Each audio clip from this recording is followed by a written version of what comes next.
এক কথায় দুর্দান্ত, অবিশ্বাস্য, অতুলনীয়।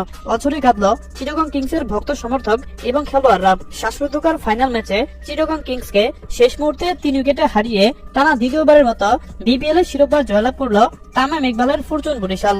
আর দলের এমন জয়ে মহাখুশি ফরচুন বরিশালের মালিক মিজানুর রহমান। অপরদিকে ফাইনাল ম্যাচ হেরে মাঠের মধ্যেই অঝরে কাঁদল চিটাগং কিংসের খেলোয়াড়রা।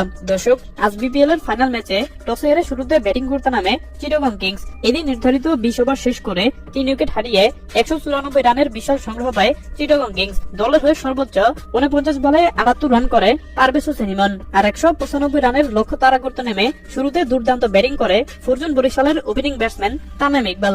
দুর্দান্ত ব্যাটিং করে 4 ছক্কা হাঁকিয়ে প্রতিপক্ষ বোলারদেরকে চাপে রেখে এদিন অর্ধশতকের দেখা পান তামিম ইকবাল। তবে দুর্ভাগ্যবশত অর্ধশতক করার পর ইনিংসটি আর বেশি বড় করতে পারেনি। 54 রান করে সাজঘরে ফেরত যান এই ড্যাশিং ওপেনার।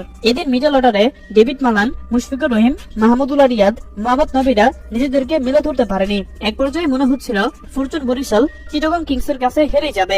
শেষ ওভারে জয়ের জন্য প্রয়োজন ছিল 8 রান। সে ওভারে ব্যাটিং বাধা থাকা রিশাদ হোসেন বিশালের ছক্কা হাঁকান। এতে করেই ফরচুন বরিশালের জয় প্রায় নিশ্চিত হয়ে যায়। শেষ মুহূর্তে 3 উইকেট হাতে রেখে নির্ধারিত লক্ষ্যে পৌঁছে যায় ফরচুন বরিশাল।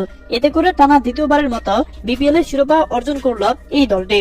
আর দলের এমন জয়ে মহাখুশি ফরচুন বরিশালের কর্ণধার মিজানুর রহমান। অপরদিকে এমন ম্যাচ হেরে মাঠের মধ্যেই অঝরে কাঁদল চিটাগং কিংসের খেলোয়াড়রা। হ্যাঁ দর্শক, আপনাদেরকে বলছি, ফরচুন বরিশালকে চ্যাম্পিয়ন করার জন্য কার অবদান সব থেকে বেশি বলে আপনি মনে করেন? জানিয়ে দিন আপনাদের গুরুত্বপূর্ণ মতামত আমাদের কমেন্ট বক্সে। ধন্যবাদ।